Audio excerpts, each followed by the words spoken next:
Hello students, आज हम yield के बारे में पढ़ने जा रहे हैं कि यील्ड क्या होता है, कैसे डिफाइन कर सकते हैं।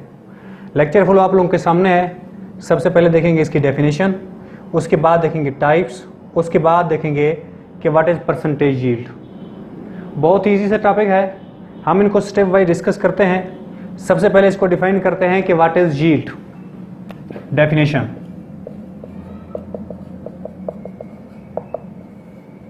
The amount of product obtained in chemical reaction is called yield। हाँ जी, एक्चुअली यील्ड होता क्या है? किसी भी प्रोसेस के नतीजे में जो नई चीज़ बनती है उसे हम यील्ड कहते हैं। केमिस्ट्री में क्योंकि हमारा ताल्लुक केमिकल रिएक्शन से होता है, इसलिए जब रिएक्टेंट आपस में मिलके प्रोडक्ट बनाते हैं, प्रोडक्ट की जो अमाउंट बनती है, जितनी मिकदार बनती है, उसे हम यील्ड कहते हैं। समझ आ गई मेरी बात? जैसे देखिए हमारे पास हाइड्रोजन है और ऑक्सीजन है। जब ये आपस में रिएक्शन करते हैं तो इससे बनता है वाटर। मैंने बताया हाइड्रोजन ऑक्सीजन आपस में रिएक्ट करके बनाते हैं वाटर। वाटर कितने मॉलिक्यूल बनाते हैं जी? कितने मोल बनाते हैं? 2। अब इधर देखें हमारे पास हाइड्रोजन कितने हमारे पास मोल मिल रहे हैं? 2, और ऑक्सीजन का 1 मोल मिल रहा है, और वाटर 2 मोल बन रहा है।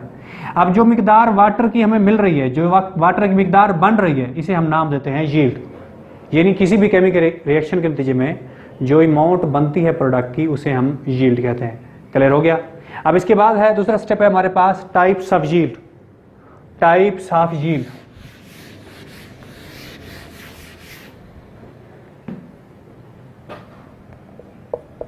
यील्ड की टाइप्स।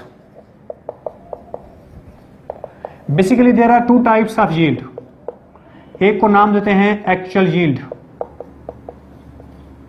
और दूसरे को नाम देते हैं थ्योरेटिकल यील्ड। थ्योरेटिकल यील्ड, मैंने बताया कि हमारे पास इसकी 2 टाइप्स हैं।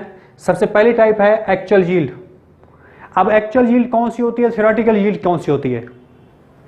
अब जो ओरिजिनल प्रोडक्ट बनता है, जैसे मैंने अभी बताया था कि हमारे पास वाटर बनता है हाइड्रोजन ऑक्सीजन के मिलने से। ये देखें, हाइड्रोजन प्लस ऑक्सीजन जब ये मिले थे 2 मोल वाटर बना था। अब वाटर की जो ओरिजिनल अमाउंट बनती है कि जब हमने रिएक्शन कराया, रिएक्शन के जब प्रोडक्ट बना, प्रोडक्ट की मिकदार को हमने फाइंड किया, अमाउंट को फाइंड किया, जो ओरिजिनल अमाउंट बनी उसे हम नाम देते हैं एक्चुअल यील्ड। लेकिन जो हमने कैलकुलेट कर गई थी कि जैसे हमारे पास हम कैलकुलेट करते हैं कि भाई इतने ग्राम हाइड्रोजन के मिलेंगे, इतने ग्राम ऑक्सीजन के मिलेंगे, तो वाटर इतने ग्राम बनेगा।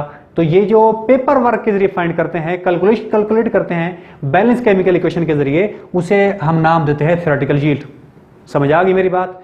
तो थ्योरेटिकल यील्ड जो होती है ऑलवेज ग्रेटर होती है, और जो एक्चुअल यील्ड होती है वो ऑलवेज लेस होती है। वजह, क्योंकि थ्योरेटिकल यील्ड के अंदर हम कैलकुलेशन में कोई मिकदार कम ज्यादा नहीं करते, इक्वली ही हम लोग कैलकुलेट कर लेते हैं, मालूम कर लेते हैं कि ये प्रोडक्ट बनेगा। क्योंकि जो रिएक्शन होता है जब उस दौरान प्रोडक्ट कम बनता है, बाज़ औक़ात कोई साइड रिएक्शन भी हो सकता है, कोई और रीजन भी हो सकती है, जिसकी वजह से जो एक्चुअल यील्ड है वो कम हो जाती है। अब हम इसकी रीजन देखते हैं कि वाई, ये शार्ट क्वेश्चन भी आमतौर पे आया होता है कि actual yield, why actual yield less than theoretical yield, give reason. समझ आइए? तो भी हमारे पास रीजन दें कि एक्चुअल यील्ड लेस क्यों होती है थ्योरेटिकल यील्ड से। सबसे पहली बात तो ये होती है कि जो केमिस्ट, जो वर्कर है, जो वर्क कर रहा है, केमिकल रिएक्शन पे काम कर रहा है, वो अनएक्सपीरियंस है, उसका कोई एक्सपीरियंस नहीं है, जिसकी वजह से वो जब प्रोडक्ट को सेपरेट करेगा, आइसोलेट करेगा, उसमें उससे प्रोडक्ट लॉस हो जाएगी और ओरिजिनल अमाउंट हासिल नहीं होगी। और ये भी हो सकता है कोई साइड रिएक्शन हो जाए, यानी प्रोडक्ट बना, उसके साथ कोई चीज रिएक्ट कर गई, साइड रिएक्शन हो गया और प्रोडक्ट लॉस हो गया। और ये भी हो सकता है कि रिएक्शन रिवर्सिबल हो जाए, तो जिसकी वजह से जो प्रोडक्ट है थोड़ा सा वो रिएक्शन में चला गया और सही ओरिजिनल प्रोडक्ट हमें ऑब्टेन नहीं हुआ। और ये रीज़न भी हो सकती है कि फिल्ट्रेशन हमने ठीक से नहीं की, या हमने उसकी डिस्टिलेशन ठीक से ना की हो। तो ये बहुत सारी वजूहात होती हैं जिसकी वजह से हम लोग ये कहते हैं कि एक्चुअल यील्ड लेस होती है ऑलवेज थ्योरेटिकल यील्ड से। समझ आ गई मेरी बात? अब देखो क्योंकि ये लेस होती है इसलिए हम लोग रिएक्शन की एफिशिएंसी चेक करने के लिए, हम लोग यील्ड की एफिशिएंसी चेक करने के लिए हम लोग परसेंटेज यील्ड फाइंड करते हैं। परसेंटेज यील्ड जो होती है actually it is ratio between actual yield and theoretical yield. कैसे? देखिए हमारे पास परसेंटेज यील्ड ये होती है हमारे पास actual yield divided by theoretical yield multiply by 100, और इसके जरिए हम किसी भी रिएक्शन की एफिशिएंसी को चेक कर सकते हैं। क्लियर हो गया? नेक्स्ट हम अगले लेक्चर में डिस्कस करेंगे लिमिटिंग रिएक्टेंट के बारे में।